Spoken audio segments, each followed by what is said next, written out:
part 1 of this video, I described how Canada has been developing a planned process, both to develop athletic talent and improve the health of the nation through greater engagement in healthy physical activity.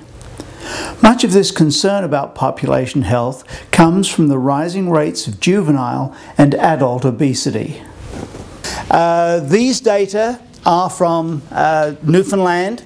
They're quite recent, and this is the percentage of boys and girls who are clinically obese.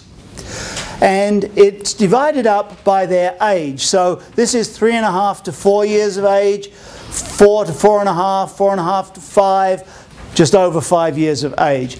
And by 5 years of age, we have 1 in 10 of our children who are clinically obese.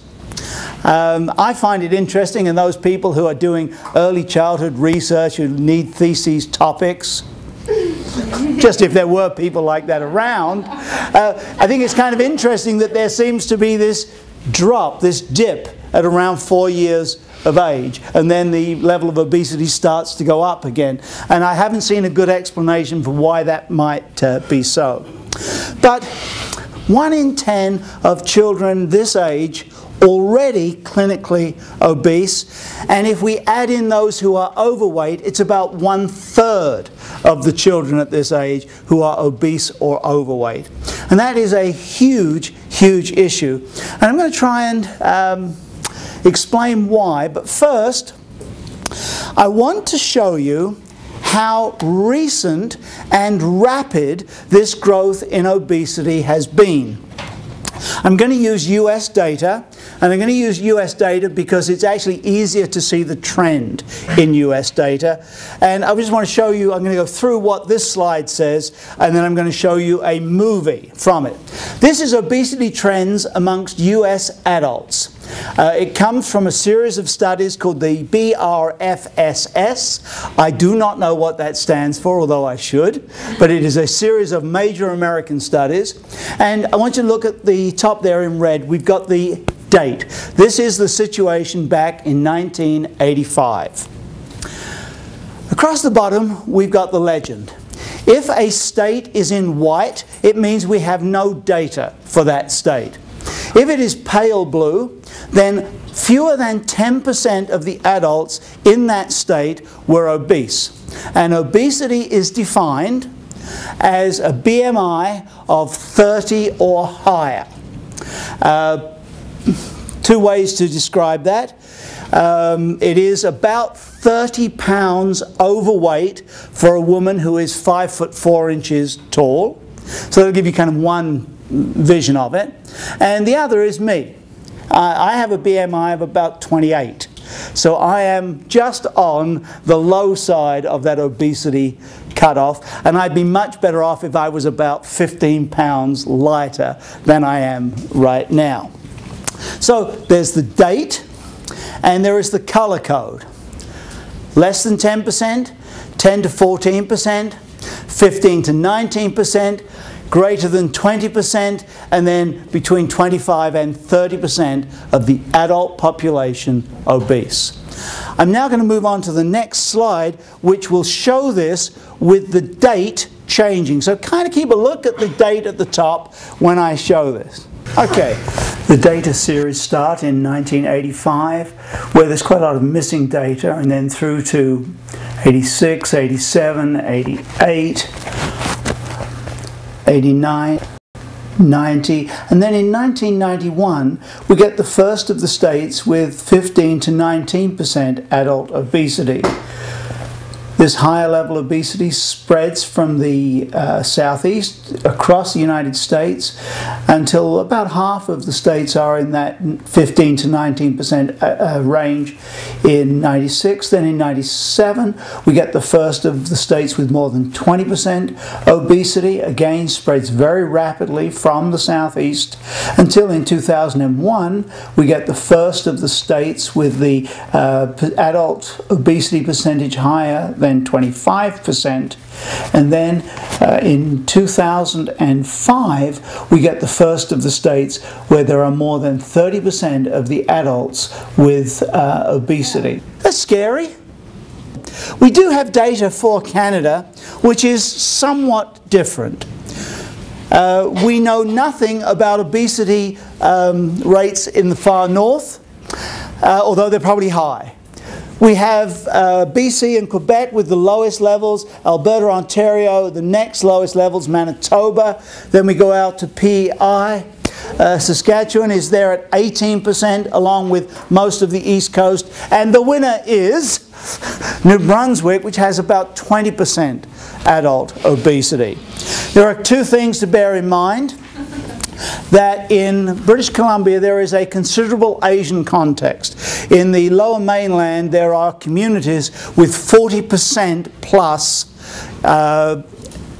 people living there, residents who are of East Asian origin, and East Asians are genetically more slightly built than Caucasians, so that shows a lower level of obesity.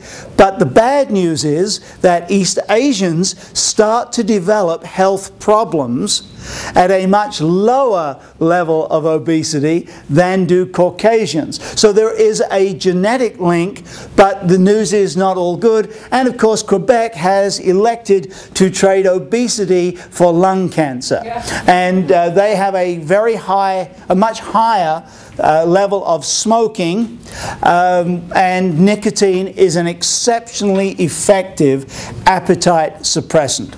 I always give Quebec a bad time, but I just want to also change what I've just said. They also have some of the best Canadian programs for physical education, physical activity in their schools. And so I think it's a more complicated picture than perhaps I have suggested there. Quebec is doing much that is right. So, why is this a problem? And why does it link into what we're doing today? We're now starting to learn that weight gain in the first 6 months of life is a good predictor of later obesity. So excessive weight gain in the first 6 months. Even more startling to me, there's some new data that's been released by Claude Bouchard, who is one of the experts on obesity, that says there's actually an optimum birth weight. If you are too light, you are a low birth weight baby, you have a higher risk of being obese later in life.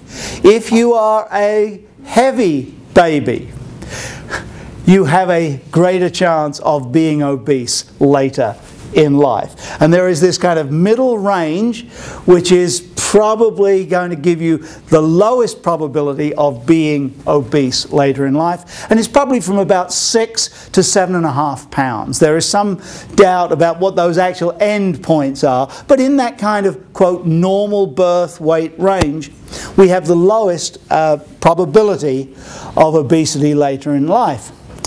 There's also some really fascinating new work that says obesity at 3 years of age. And remember, how many of the kids did we have in that study from Newfoundland? About 1 in 10-ish are obese at 3 or 4 or 5. Leads to early puberty. And this is especially true in girls. And anybody who is working in the education system these days knows that we have a lot of young girls in the 8, 9, 9.5 age range who are starting menstruation. That this is moving earlier and earlier into the schools, and in many schools there are children who are having menarche, first menstrual period, delayed chemically, because there is a belief that girls 8, 8.5, 9 are not psychologically ready for menstruation. And so this is happening more and more. The question is why? And I don't think we know for certain. Now, does it really matter that girls who are obese at 3 years of age are going to go into early puberty? And I would answer that it does matter, because there is a body of evidence that says early puberty tends to lead to earlier sexual experiences, higher levels of teen pregnancy, higher levels of teen alcohol consumption, higher levels of smoking, and greater dropout rates in school. Now, I wouldn't say that's a really good set of variables that we would like to expose young children to. Now, I do want to show you this one little clip. It's from, I think, 1965.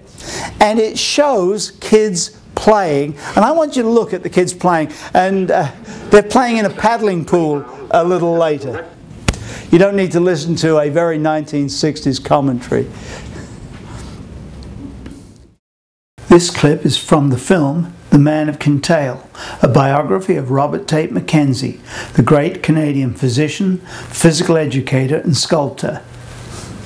If I showed you that without giving you the speech I gave you first, what would you likely have said about those children? Skinny. Who would have thought they were kind of skinny, malnourished, you know? Okay, I mean, we're in the field and we have reset our expectations around what is normal. Those kids are normal body weight. That said, what happened in Canada was that we developed a generic model, Canadian Sport for Life, and this was a roadmap of how to go through the different stages of life, giving children what they needed so that they could succeed later.